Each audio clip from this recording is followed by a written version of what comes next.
Thank you so much, Laura, for being on the show today. I really appreciate it. So, before we begin, I would love if you could tell us a little bit about yourself, what people come to you for, how you serve people, and how you got to where you are now. First of all, thanks for having me on your show. I'm delighted to be here. I'm a marriage and family counselor licensed in the state of California, and I'm also a mental health counselor licensed in the state of Washington. And my specialty is relationships, certainly marriages, premarital counseling, also counseling with women and their needs. I deal with people with pornography issues, addiction issues. Of course, the staples are depression, and depression that probably isn't clinical depression, but it's situational depression, and same with anxiety. That's so interesting. So you have a lot of variety in in who you see, but do you ever notice a common thread in all of that, in all of the different issues that people see you for? Absolutely, Francesca. One of the common threads is self talk. And I find that most people are so hard on themselves. They might have compassion for friends and everybody else saying, "Oh, no, you're fine. Oh, you did the best you could. Oh my gosh." And they compliment other people, but they don't compliment themselves. And instead, it's as if they have a cat of nine tails that they use on their back to beat themselves up with horrible physical scars, but they're doing this in their mind. And so they leave these mental scars that they inflict upon themselves because they don't know how to do proper self talk. And why do you think that is? Why do you think that's one of the biggest problems that cause all these other issues in people's lives? Well, naturally, we don't like to blame our all of our problems on our parents. However, I find that in most cases, you can directly um, trace the roots, whether it comes from an ex-boyfriend, ex-girlfriend, parents. So let me give you an example. When I was a little girl growing up, my sister had straight A's. She was older than I by 4 years. And I had straight A's in grade school, and that was just expected of my sister and me. So when I went to junior high, I had science for the first time. I grew up in the era when they really weren't promoting science like they do these days. Math, yes, but not science. So I had science, and it was so hard. I didn't get it at all. So the first quarter, I came home with my report card, and I had straight A's except one C, and the C was in science. And I cried and cried and cried to my parents, and I said, "I'm so sorry, I'm so stupid, and I'm not as smart as my sister, and woe is me." And the most amazing thing happened. My dad said, "Oh no, Laura, we're proud of you that you got a C, because we know that you did the very best you could. And that's all your mother and I ever ask of you, that you just do the best that you can. And always remember, we're proud of you."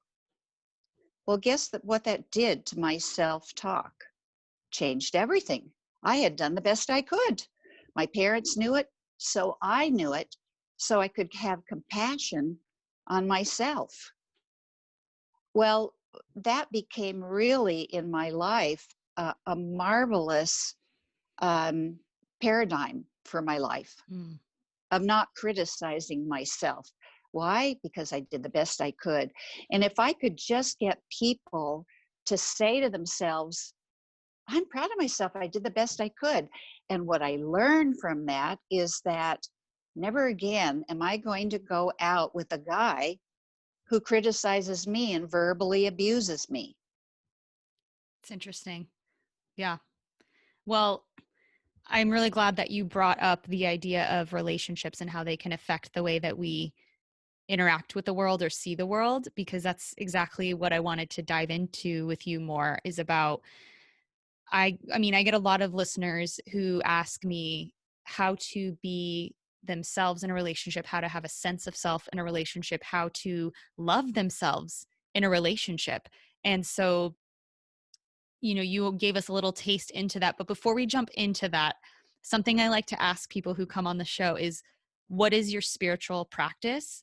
And does that influence the work that you're doing and how you serve people? Absolutely, it does. I am a true follower of Jesus Christ. I believe he's our Savior and Redeemer. I'm a Christian, and I'm a member of the Church of Jesus Christ of Latter-day Saints. And it is my whole life in every way, shape, and form. It's the foundation that I have, and that belief gives me strength and faith, what I like to call mighty faith in myself and in the Lord, that He has a plan for me. And therefore, I'm on earth to learn and grow. So, another reason that I can give myself positive self talk is because I'm here to learn and grow. And every day is a learning and growing experience.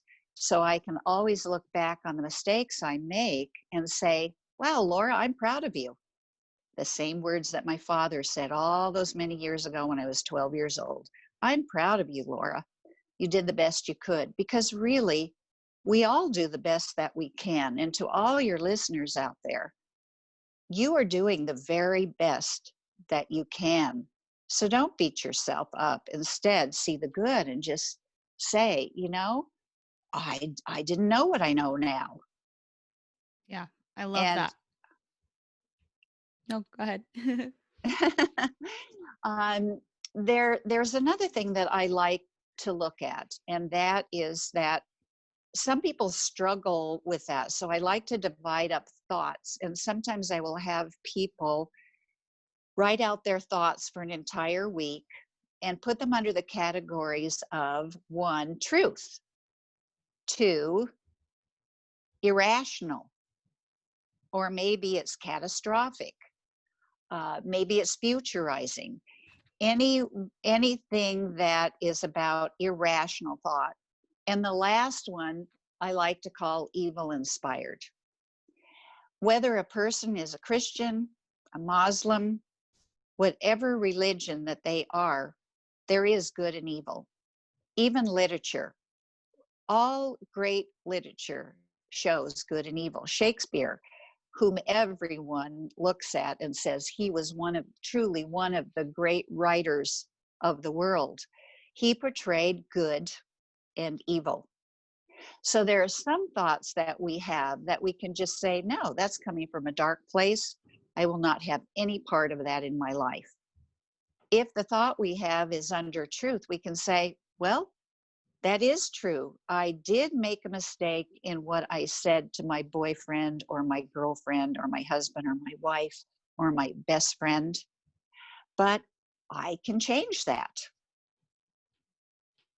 And the truth is, I can call them up, say I'm sorry, talk about how to fix it. How can we get along better the next time? So we do have to look at that. There are things that we have to change in our life, but we don't go irrational and say, oh, I'm stupid, I'm stupid, I'm stupid. Well, no, we're not stupid. We're learning, we're growing. Yeah, that's great. So it sounds like because you're tuned into that spiritual side of yourself, you're better able to help others love themselves and open and be connected to themselves. And the idea of questioning those thoughts, questioning those assumptions we make about ourselves, like, oh, you're not good enough, or oh, you're not worthy enough. So how can we, okay, so if someone is in a relationship and they are struggling with loving themselves or having a sense of themselves, what is the first thing that comes to mind when you hear that question, or when you hear someone ask you how to love themselves more in a relationship? Well, first of all, I really believe in people's histories. And without a doubt, that person who says, how do I love myself? They have a malady that they have developed over the course of years by how people respond to them. And maybe they've had abusive people, verbally abusive people in their lives. And so they need to be healed. And sometimes we get in relationships because we need healing. And if we're lucky enough to attract someone who also needs some healing, we give each other the kind of love that each other needs. And I can give an example of that from my own personal life. My husband grew up in an abusive home. And I grew up in the perfect home, but I had an abusive boyfriend. So when we met each other, we were like an oasis in the desert, or like we had met at a spa, but it was a mental and spiritual spa for each other. And we listened to each other with unconditional love, and it was a match made in heaven. And over the course of years, we've healed each other of verbally abusive people in the past. So sometimes we have to just recognize, okay, I'm wounded. I was wounded on the battlefield of life, and I need love. And I'm going to have to give it to myself right now, because there isn't a person in my life who can give me the love that I need. And that's, I believe in affirmations, of where you write down positive statements that you say to yourself every single day, and you become that person. And it might be things like, you think about what your gifts and talents are that are given to you from God. You're born with them. Um, I hope I don't embarrass you, Francesca, but one of the gifts and talents you have is you have a gift for people. People love you. You You're very automatically kind. give them, well, it's true. It's true. And God gave that to you. So if I were giving you an affirmation to say, it would be, God gave me the great gift of love for other people, and I'm good with other people. And you would say that to yourself every day. So, people out there who are listening today, think about what your gifts and talents are that you've had since you were a young girl, a young boy, and you know that you have them. You really do. We all know deep down inside certain gifts that we have. So then you write out those statements and you say those things to yourself every day, because you need to give yourself love. And so that's basically the starting point you would tell someone to kind of see themselves again. Because I know it's so easy to get lost in a relationship. It's easy to be consumed by that person, to have everything Mhm. be about that person. And so, yeah, that's a great way to just remind yourself of your own qualities that are good within you and your own strengths. So then you can kind of see yourself as an individual person again, right? Am I understanding that correctly? Oh, you said that so well, Francesca, because we can't be so lost in a relationship that we lose ourselves. Now, those out there that are Christians or of other religions, we're taught that we're supposed to serve others. And when we serve others, we find ourselves. And that's a true statement. But in serving other people, we can't do it to the extent that we don't think of our own self needs. It's like being on an airplane, and they tell you the safety rules. And in case of an emergency, the oxygen masks will pop down. But you're first supposed to put on the oxygen mask on yourself and then on your child. So we have to put on our own masks, oxygen masks that are feeding us love, which come in the form of affirmations, and then we can give love to others. And it also, when we hear something abusive from another person, it won't penetrate into our soul, because it will conflict with the positive affirmation that we have. Yeah, because the affirmation kind of shifts that paradigm, that set of beliefs that you live from. And when something doesn't support that, then it's easier to set that boundary and not allow people or situations to um, devalue what we're feeling or who we are. And actually, that was kind of my other question is, there are situations where it isn't a healthy relationship, or there are signs and things telling you that this is not right for you, because there's a difference, I think, between being so wrapped up in the person and you're in love and, you're in a healthy, somewhat healthy relationship, because obviously codependency is not super healthy, but I feel like you can learn your way out of that. And I feel like marriage does such a great job of that, where you Hmm. combine your life with someone and then you feel like, who am I? Like, who am I as a person? And you kind of have to like figure that out. But for people who, like, what is the line for you? Like, how would someone know that the relationship I'm in is not only consuming, but it's actually bad for me and it's not a good situation, versus I just need to love myself and find my sense of self again, and then we're okay and it's good.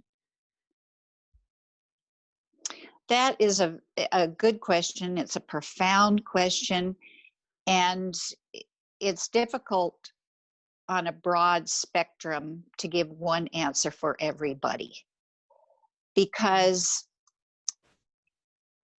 it really is quite individual. So here's the universal answer. The universal answer is that if you feel you're in a relationship that's verbally abusive, obviously physical abuse is out, always out, and anyone who out there listening who may be in a physically abusive relationship, get out now. There are battered women's places to go for free, and you can get free counseling and get the help that you need. Verbal abuse is a lot harder to figure out. So one thing, again, I'm very big on monitoring our lives individually. So you could start keeping a log of the negative things that you hear your love interests say each day versus the positives they say and how they say it. All right. So if they make remarks like, you don't care about me, you never care about me, it's all about you, you are so narcissistic, everything's about you. Why did you make this meal? You know that I don't like these foods. How could you do that? You don't care about me. It's all your fault that this happened.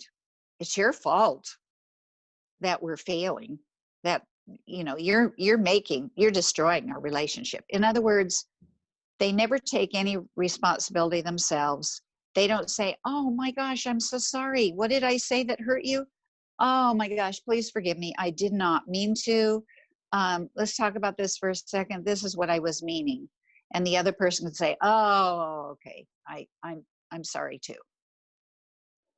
In a relationship, many years ago, there was a movie called Love is Never Having to Say You're Sorry. It was called Love Story, but the poster was Love is Never Having to Say You're Sorry. Oh my gosh, that is so not true. True love is being able to say, I'm sorry right away. And how could I have said that better? What would you like me to do in the future to give you the kind of love that you need?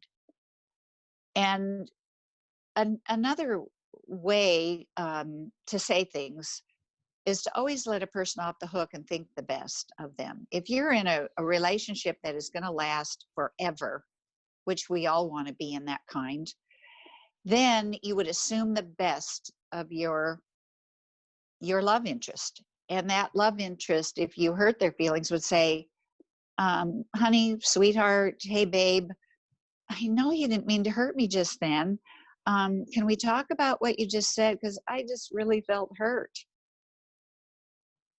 Mm. And the other person is not going to be defensive. A verbally abusive person would just say, oh, get over it. What's your problem? You're too sensitive. That's verbally abusive and someone who doesn't really care about you. Yeah. Yeah. Does that help? It does help. And I feel like it opens a can of worm of questions in my head. So hopefully I'm picking the right Go ones to ahead. ask. But I think my mind goes to clearly their relationships make us sensitive. I feel like a lot of us feel sensitive, we feel vulnerable, and that vulnerability is probably what triggers those hurts and those wounds that cause those type of things to be said. And it's just amazing how it can seem so intricate, but at the same time, yeah, like it's just really interesting um to think about relationships in that way. So if someone were in a relationship and feeling like I have no sense of self, or I feel like I lost who I am and I don't know what to do, we start with affirmations, reminding yourself of who you are. Is there anything else that you would recommend they practice? Or because I remember when I was dating, and when you really are in love with someone, or just obsessive almost, and maybe this is immaturity, but you like, how do you tell yourself, oh, go to an exercise class, or oh, start having your own life again? Like, what is it about that is so hard to do? Like, why? Or I guess, what would you suggest people to do when they do want to become themselves again, or a separate person again? Well, that's again, that is a good question. First of all, women have a tendency to do everything for the man. They want the man. They really do. They want that love from him. And so they'll do anything to please the man. Oh, um, you go golfing? Okay, I'll learn to golf so that I can be with you. You go running every day? Oh, yeah, I'll learn to be a runner because I want to be with you. And they put their own hobbies and interests aside, anything to be with the guy. Well, some of that is a good thing, but some of it is not, because we have to be ourselves. For example, I used to be a ballet dancer many years ago. And so I have to give myself a ballet lesson every day for at least a half hour. That's my goal. Not every day, 5 days a week. And that's my thing. It has nothing to do with my husband, but that's something that I'm committed to keep up. And um, we can't lose ourselves if we're not doing the things that we dearly love ourselves. There's something wrong with the picture. And if someone is out there with this issue of where they no longer are doing the things that they love, maybe it's art, where they're painting for an hour a day, or playing the piano an hour a day. We have to do what we love. And I can guarantee the guys aren't going to stop doing what they love to do. Yeah. They're still they're still going to do their exercise, or whatever. But part of this comes from not dating properly. Hmm. What does that mean? Well, in this day and age, there's a tendency to hang out. And in hanging out, that means that you're hanging out at the guy's house and doing whatever he wants to do, Interesting. rather than destination dating. And we need to bring that back. Many girls, especially, um, do not insist that they do activities together. That's how you really get to know someone. Interesting. So how does that work, or how would that look like? Okay, let's say that the girl says, "Oh, you golf? Okay, I'll learn golfing with you." Or maybe it's skiing. "Oh, you ski?" Let's say that they live in Colorado or Utah, where skiing is so popular. Um, they say, "Oh, I'd like to learn to ski." Well, a really good guy would say, "Great, I'll teach you. That'd be so cool if you'd learn that." And so he'd either pay for a beginner lesson for her and then go skiing with her on the bunny slope, and share those moments with her until she becomes a really good skier. Oh, that'd be a great partner. That's someone that cares about her development. And it also says, wow, that guy would be a great partner because he's about mutual enjoyment together. Then there's the other kind of guy that says, "Well, I don't really want to go skiing with you because you're way far behind me. I do helicopter skiing. I wouldn't be satisfied skiing with you." Okay, what does that say to the person? And what does that say about him? That he's all about his own needs Mm. when she could easily learn how. So when my husband and I first got married, we agreed that I would teach my husband how to do ballroom dancing and he would teach me how to play the guitar. That's so cute. So, and that was a very positive thing. And it's about making mutual goals together. So if a guy is selfish, or a girl, girls are like that too. They can be very Yes. selfish, Yes. but there are signs. Destination dating is learning about a person's personality and what kind of a partner they would be. Yes. So basically, what I'm hearing is, which by the way, those are all amazing visuals and examples to help kind of make tangible these concepts. But what I'm also hearing is that dating shouldn't just be about, oh, I want the guy to just love me and be around me and I want to be obsessed with him. It's more like, no, you are wonderful and amazing and you should be asking these questions. You should be seeing what the partnership material is. You should be actively thinking. So it's basically like you have to value yourself in order to get to the place where you see it as a partnership and you actually put that person to the test and see if they're someone you can be with going on those destination dates. Um, I don't know if I'm explaining myself correctly, but it just seems like there has to be a sense of love and value for yourself first. So then that way you don't feel like you need to fulfill yourself in someone else and you can actually, I don't know, like, I don't know if I'm explaining it correctly, but I'm piecing together what you're saying. Tell me if that makes sense or not, or if there's anything to run with on that. No, it makes total sense, Francesca, because first of all, we have to know ourselves and what are our needs. And we each have different needs. That's why there are so many personality types. That's why the world is filled with so many unique people. Some people think that opposites attract. Well, they do. And it's kind of exciting, but they make for bad partners.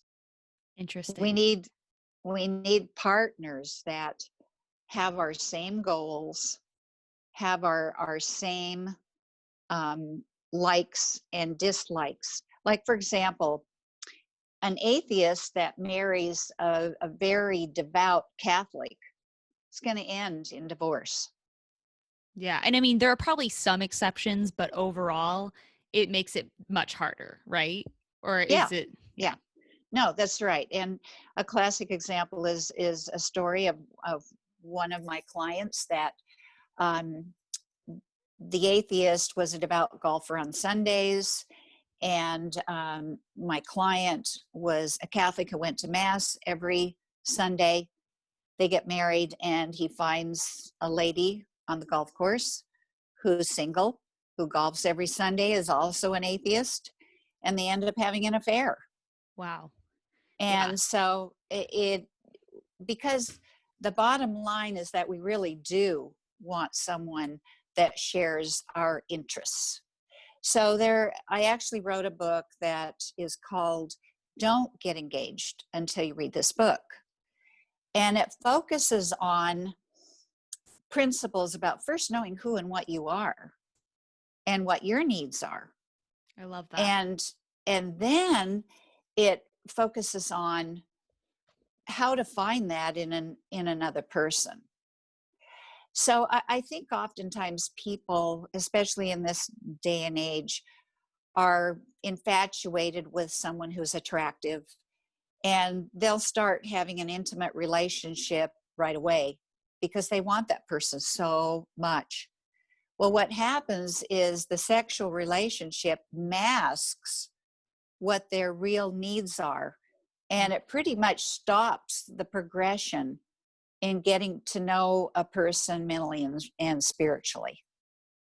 Wow. That hit home so well. And as a side note, my husband and I used your book before we got married, and we we talk about it to everyone because it you really have them people ask the right questions. And like, for example, what do you envision financially? What do you envision for your kids? How do you want to raise them? All these little things that we would never think to discuss with each other, but that would actually put a block or an obstacle in our marriage if it was completely different from each other. And thankfully, we went through all the questions and we were pretty much aligned on everything. And so we often will say, "Oh, thank goodness we took that because we know that we align with this," or like there was no question. And so I encourage anyone listening, even if you're not dating someone, and tell me if I'm wrong, get this book, because if you find yourself being lost in a relationship or wondering what it is that you need, you might not even know what you need. You need to figure it out. And I think that your book is an excellent way of doing that. So even if you're not in a relationship or you're in a serious relationship or you're about to get married, this is a great tool to figure that out. I think it's so inspiring. Yes. And what inspired you to create that book? Um, because in my practice, I see so many people that didn't know themselves before they got married, people who didn't have any clue how to find a person that would be compatible with them. Again, they went for the obvious, oh, I'm attracted to that person, I'm in love, the infatuation. But they didn't do the homework that they needed to do. And thank you so much for recommending my book, because they can get it at Amazon. And basically, anyone who is looking for a partner should buy the book and start it themselves, because it's in 4 parts. Part one is knowing who and what you are and what your needs are. And everyone should do that first and foremost, so that they have an idea when they're dating if that person really would make a long time partner. We live in a disposable day and age. And in fact, the divorce rate is so high. And I believe in Europe, it's 78% of all marriages Wow. get divorced. And some people say, well, how can that be when so many of them live together first? Well, it's very simple. It's because they still are not cracking the surface of their relationship. And girls, especially, are on their best behavior, or even guys at first. And then when they decide to get married, they say, oh, okay, now I can be myself. That's Isn't that interesting. funny? That's I really know. funny. I know. But they'll uncover things that they had no idea of. Yeah. So, and recently one of my clients asked me, well, I could never um, get married without having sex first. And I said, oh, really? Yeah, yeah, yeah. And I said, well, what do you learn from that? And he said, well, I find out if it's good or not. Oh, well, what makes for good sex? Well, I mean, you just all is great. And I said, well, you know what? You don't really know what good sex is. Good sex is where you're both givers Mm, and you both want to make the other person happy in the relationship, in the sexual relationship. And you can find that out in dating just by how a person acts on the date. One time I went on a date to a museum in New York City. I was living in New York City at the time, and I was a choreographer dancer way before I was a marriage and family therapist and mental health counselor. And I went to a museum, the Metropolitan Museum of Art, and at the time I was only 21.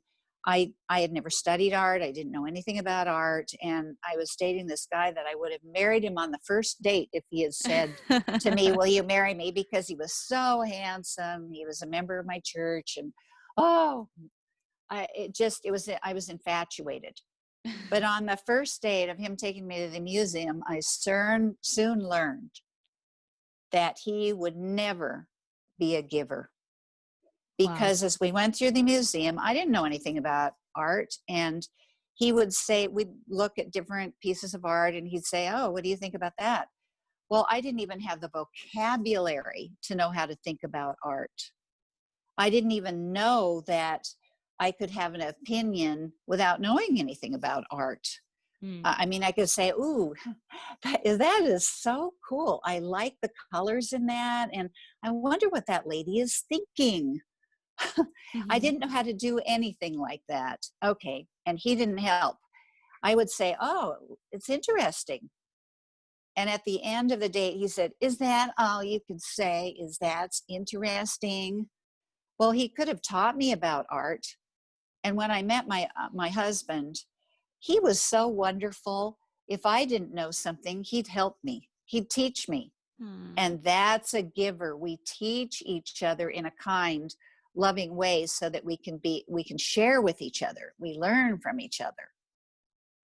So that's the key, is that in dating, you find out in all the experiences that you have with each other. Let's say you decide to make a meal together. You go and you buy the groceries and you help each other cook. And if one person doesn't know how, the other one says, "Oh, would you like me to show you how that to do that?" "Yes, please, please." And it's about working with each other. Ooh, I love that. Thank you for sharing that and the example as well. I think it's super easy for us, especially when we're not properly taught, because sometimes we don't have a marriage to look towards or experiences to look towards that tell us how to navigate relationships and our own selves. And what you shared is so helpful, so valuable. And I know that the people listening are going to really appreciate your input and your insights. So, Laura, thank you so much for chatting with me. I feel like we could have a whole series on this, and this is just like breaking the ice, but you have so much knowledge and just experience and wisdom, and I appreciate you coming on here. So, if anyone wants to find you, what is the best way to do that? They can find me at Laura Denke, www.lauradinke.com. I have a And that's website. LAURAD as in dog, EN as in Nancy, That KE.com. is correct. That is correct. And they're welcome to email me if they'd like to directly, which is Laura, Laura, at Victory Studios with an S on the end.com. Oh, And I will great. answer them. Oh, Laura, that's so wonderful. You're so great. Well, thank you again. And I will have a link to your book in the show notes. So if you're interested in buying that, go to the show notes. And I hope that we can chat again soon in the future. I appreciate it. Thank you. Thank you. It was a delight to be on your show. You're a terrific talk show host. Thank you. Thank you.